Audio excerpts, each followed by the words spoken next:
welcome to this week's pre-foreclosure daily grind tip of the week. Bob LaChance, and we have someone sitting in for Chris the drummer Bose. It's Sean the truck driver Wilder, one of the top loss mitigators in the nation. Him and Chris are probably battling for that top mark. But anyway, Sean was one of our top and first coaching students in our mastery program. He's now one, like I said before, of the best loss mitigators nationwide, bar none.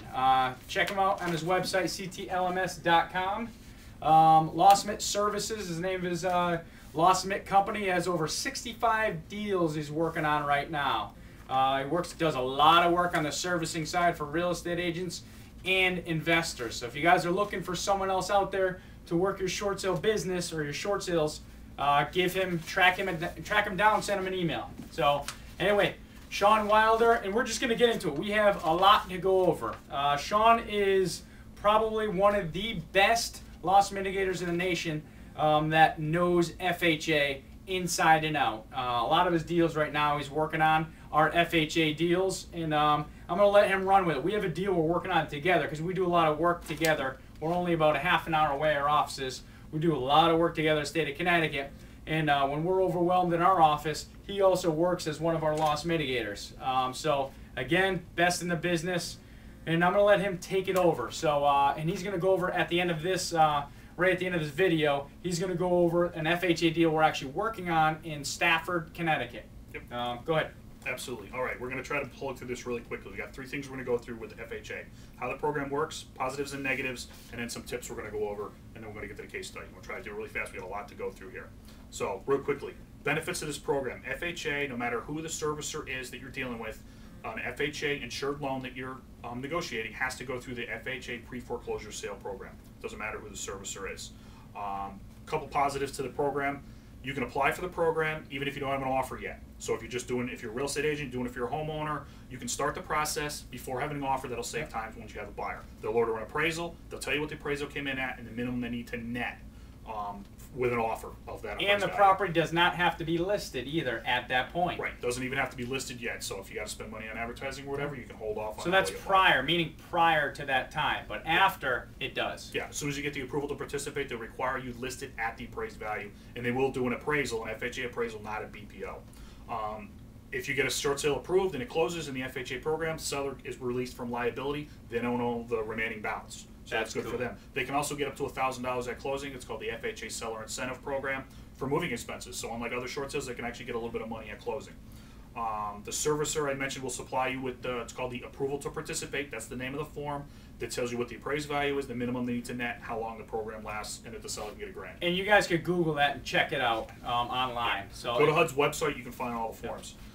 They'll pay 6% commission, no questions asked. And they'll do a title search on the property, so they'll find defects in title. If there's a judgment lien or something you didn't know about, they'll find it during the review process. Yeah. You're not going to get all the way to the closing table and not know about it. But you're still going to obviously have to do your own title search for you to get title insurance. Yep, and you're going to need to know who you got to negotiate with. Right. FHA, some negatives. FHA is really tight on closing costs. They don't pay huge fees for stuff. Max for junior liens is $2,500. That includes the $1,000 that the seller could get, so it's $1,500 for junior liens plus the $1,000 that the seller would have got. Well, for closing costs, what is the max they actually give attorneys and title companies? $1,500. $1,500. That's a good tip right there. So if you're an attorney or a title company out there, they typically only give you $1,500. Yep, absolutely. Some other negatives for the homeowner a little bit. If they're not late, they do have to be at least 30 days late by the time you get to closing, but they don't have to be behind in order to start the process. Property must be owner occupied, the primary residence, unless they have a legitimate reason why they had to move out of the property, like flood damage or something. And they have to, when they move away, how far away? 100 miles? That's for a job. If they had to move for work, as long as the job was 100 miles or more away, that's a legitimate excuse. If it's less than 100 miles, they don't consider that a legitimate reason for having to vacate. Because we get in a lot of trouble in this office. Once a property is vacated and we're working on an FHA deal, if they don't have a good reason, the deal's done. They won't do a short sale. Although they have been more lenient on that since they changed the guidelines a couple years ago. The requirements are less strict. Right, unless you have a good reason why you're out of the house. We've gotten, last 2 months, we've gotten 3 wiped out because of that. Yeah, they just leave because they figured I can't afford it anymore. Exactly. That's not a good reason.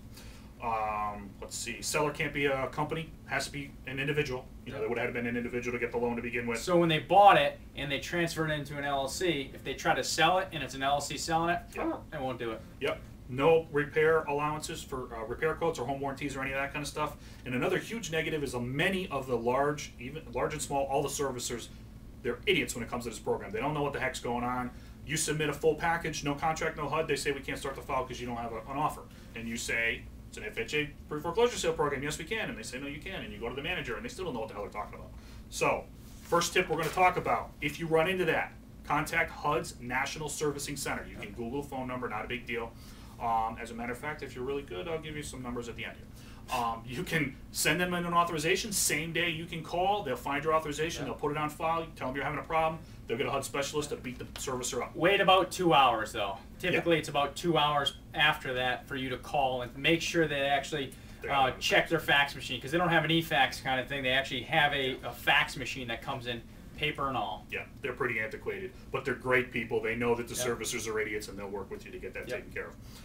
Each servicer is going to have their own process. Even though this is a uniform program across servicers, they're going to have their own process. For example, Bank of America uses the old 3-phase approach, although now it's 2 phases. So they don't use Equator. You're going to have one negotiator or representative who starts the file, makes sure it has all the paperwork, orders the appraisal. Once that's all done, they ship it over to phase 2. They issue the approval to participate and work you through to get the approval. So instead of 3 morons, you're dealing with 2 morons. So absolutely. Also, Bank of America, for instance, has their own specific package for FHA short sales, separate from all other short sales.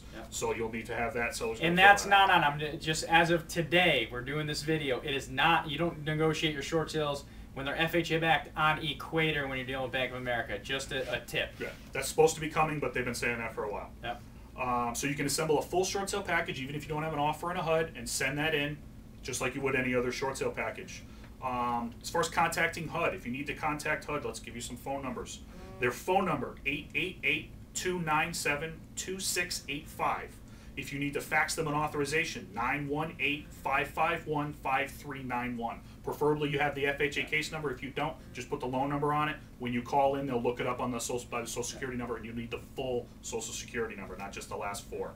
Another tip, seller's concessions to the buyer. They're not allowed with FHA short sales unless the buyer's getting an FHA loan, and then they're still capped at 1%, no 3%, no 6%. Yeah, so if your 1%. buyer coming in needs 3% or 3.5%, guess what? Foreclosing lender and it's backed by FHA won't allow it. They'll only give 1%. So that's huge right there. Yep.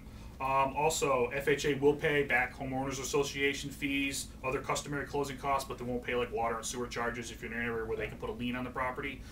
The seller's going to have to come up with that money, or somebody's going to have to pay it because the bank's not going to pay for that as a closing cost. Other tips, Wells Fargo requires FHA sellers to go through HUD counseling. It's like a 15-minute phone call. That used to be a requirement for all FHA pre-foreclosure sales. It's not anymore, but Wells Fargo still feels that it is, so they require it. So you have to make sure you pick up the phone, typically with your seller, dial the phone for them to make sure they do it. Yeah. Real quickly, the case study that Bob was talking about is property in Stafford, FHA loan with Bank of America. This particular property, the sellers had already done another FHA workout program. It's called a partial claim. Really quickly, if you get behind on your mortgage and say your situation changes, you can go back to paying your mortgage, but you can't make up what you've missed. FHA will step in as long as it's less than 12 months mortgage payments, and they'll pay your servicer that money. Put a lien on your property for that amount. You don't have to make any payments on it, but you have to pay it off if you sell or refinance. Sellers had already done that on this property, totaled almost $12,000. Caveat with that is if they then need to do a short sale, that has to be paid in full. So that 12 grand screwed up the minimum net numbers, put it way down below what would normally be approved. Not too good of an investment for us taxpayers, is it? No, they already paid out money and then they're taking a short too. Yeah, not that good of a deal. No, not that good. So that's a huge Your negative. last one is actually awesome, the maximum 10% repair. Did you touch upon the 62% No, I didn't. net? If you've dealt with FHA pre-foreclosure sales in the past, guidelines have changed within the last 2 years, I think it is.